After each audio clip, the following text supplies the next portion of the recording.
Hello and welcome. Today we're going to do a walk around and kind of explain the ins and outs of the Coleman lantern 17B that's behind me. So first thing we're going to do is do a walk around on the outside. Second, we're going to go on the inside. And third, we're going to talk about how to hook up the thing. 1, to the vehicle, 2, to the septic, you know, all that good stuff. So all the important appendages that come with the thing. All right, let's go. So the outside, let's start at the front. You have your propane tank. When I travel, it is turned off, okay?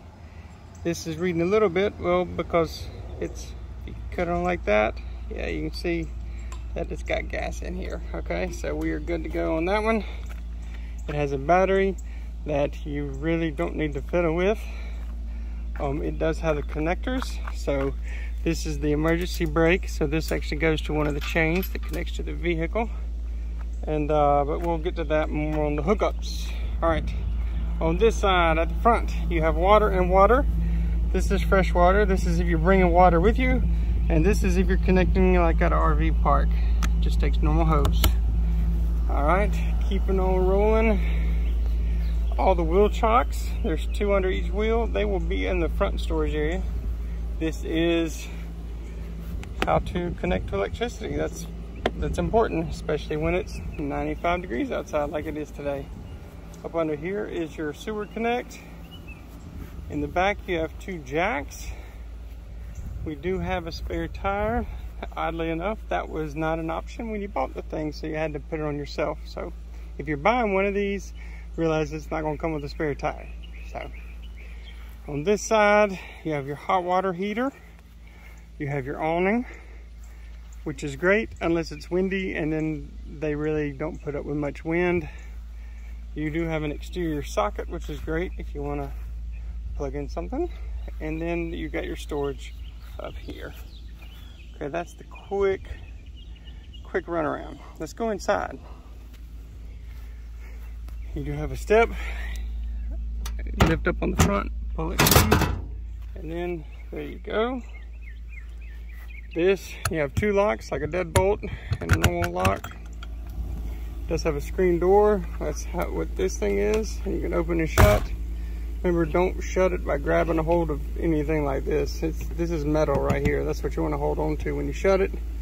And of course, when it's open, like so, you can pull this too and have the door where it's just a screen door.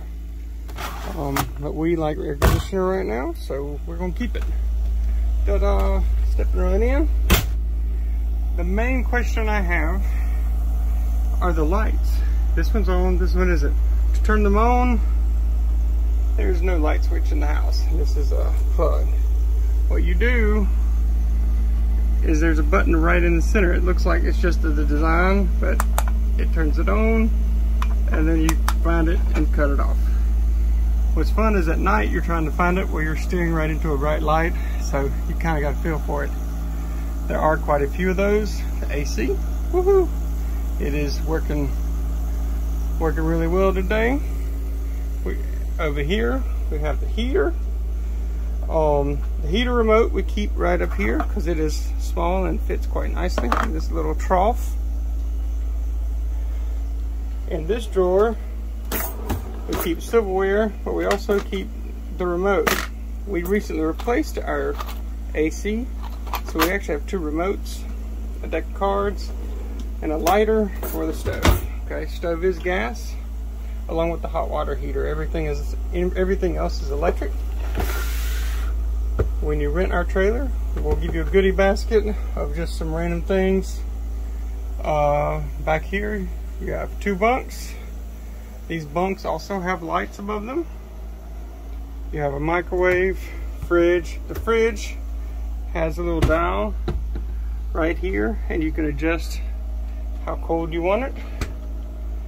And in the bathroom, well, there's a bathroom. If you notice, the toilet does not have a back on it, so the flusher is below. It's a foot operated thing. So what you do is you push it halfway down and it fills the bowl up halfway, and then you push it all the way down to flush it, okay? And you have a shower. And you also have vents. These are nice. if it's nice and cool or whatnot, you can leave them cracked. Just remember to put them down when you travel, because the lenses are plastic. Anything else you need to know? There is storage under the bed, under each seat, under this bed. That is an emergency exit window, which is nice to have when you only have one door. And I think that's it for the interior. Oh, nope, one more thing. If you look right here, it just looks like a normal kitchen. What is difficult to find is this. That's your switch to turn on your hot water heater. Okay, so just flick that switch forward and it'll start the action of starting the igniter, running the propane, getting it ignited. And you gotta wait about 5 to 10 minutes, because underneath the fridge, up under there, is a small hot water heater. So let's check out this hookup. This is where you plug in your electricity. I have two different ones. I have this one that is actually a regular extension cord that goes into this. I also have a very heavyweight one, but let me plug it. If you notice, and I'll try to, you see how this one's L-shaped? Okay, one of these prongs is also L-shaped. And so what you do is you line them up where it'll go on. But once you do that, you twist it, and it keeps it from being able to be pulled out. Super simple. This has an LED indicator light to show it's connected. It is either out or very weak, but you will hear when you plug it in, well, number one, the stuff inside will be working, but number two, there's an inverter on the inside that will beep. All right, I got you zoomed in close so you can kind of see what the hookups are doing, and I'll walk you through it. All right, first off, of course, that's where you hook in. These are important pieces. This piece, if you notice, it's kind of got threads, graduated threads. This is at the part, they'll have a pipe and you screw this in, okay? Next is this little piece. This piece has little kind of teeth on it that match up with the teeth on here. And what you'll do is you'll line them up and you'll twist it and it locks in, okay?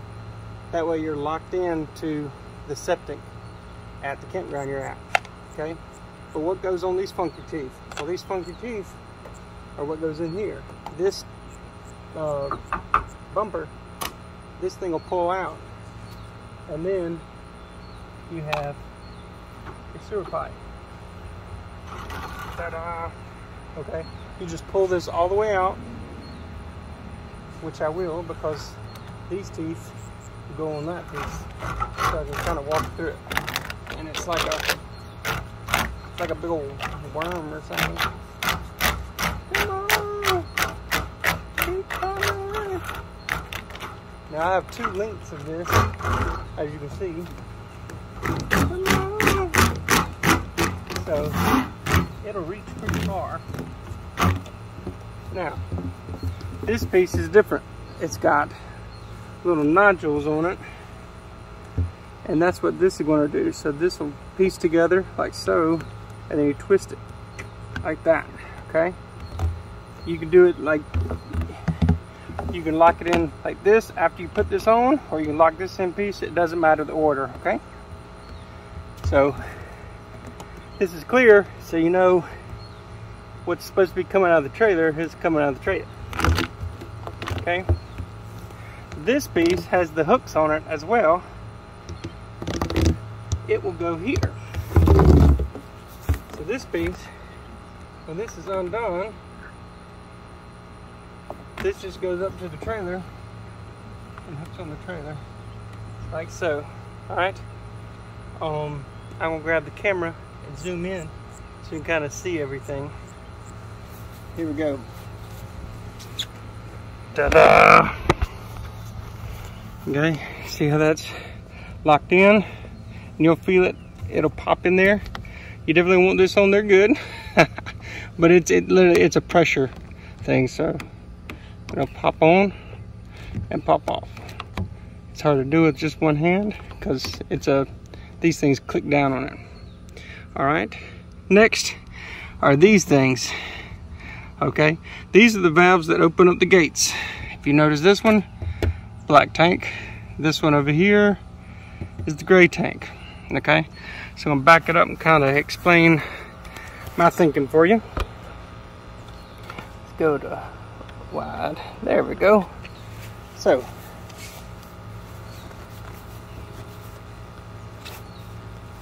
what you do is once you're connected to the septic, okay, you don't open these up. You leave them shut.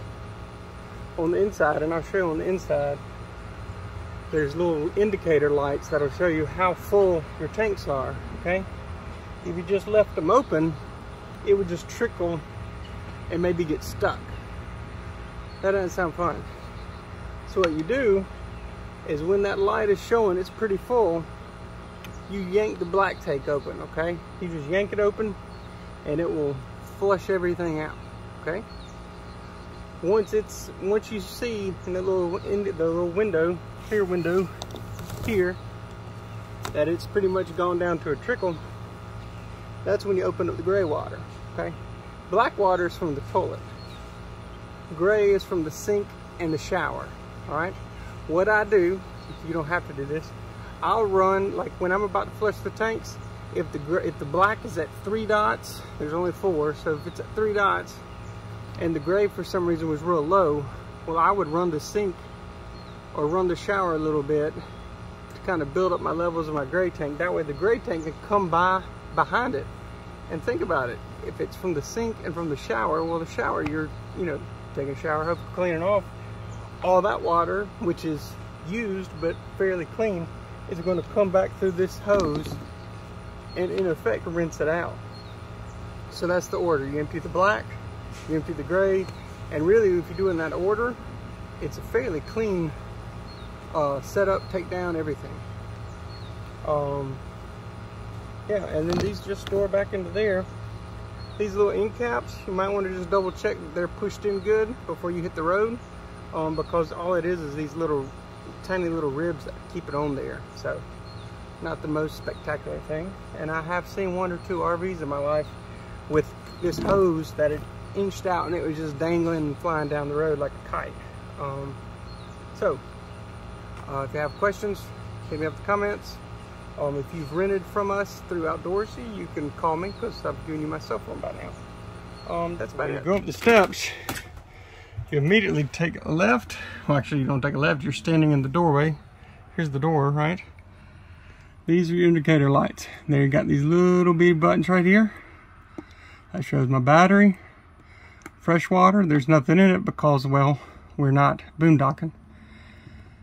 This shows black, and that shows gray, okay? While we're here, number 1, don't cut on the pump because unless you're needing to boondock, the fresh water needs to have something in it if you're running the pump. Second, the awning, this says EXT, that says RET, okay? Oddly enough, when you push it this way, it returns, okay? If you push it this way, it extends. So you're pushing the opposite way that you want the awning to go. That's a little weird, but just want to make sure you know that. So here's a continuation of what we were talking about with this panel. You have battery, fresh water, of course it's empty, black water, and then you get gray water, okay? So you have these 2 different ones. So when the black gets to 2/3 or to full, you pull that lever out, it will flush the black, and then you shut the black valve, and then you empty out the gray. And so this is sort of like your little command center of sorts. All right, these are the jacks.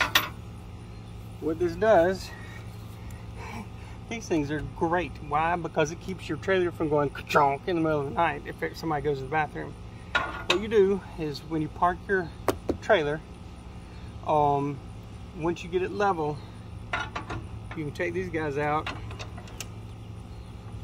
and just crank them down until you feel it touch the ground and kind of push up a little bit, okay? These are made to keep it nice and level. There's one on each side. The one thing I would warn you is don't forget they're down before you take off, because it will really mess these guys up. So just as a checklist, say, hey, did we get these things up before we went driving off somewhere? But that's about it. That's a pretty easy setup. The only thing left in this video is going to be how to connect the anti-sway hitch, okay? You don't have to have it if you don't want it, but it's there if you need it.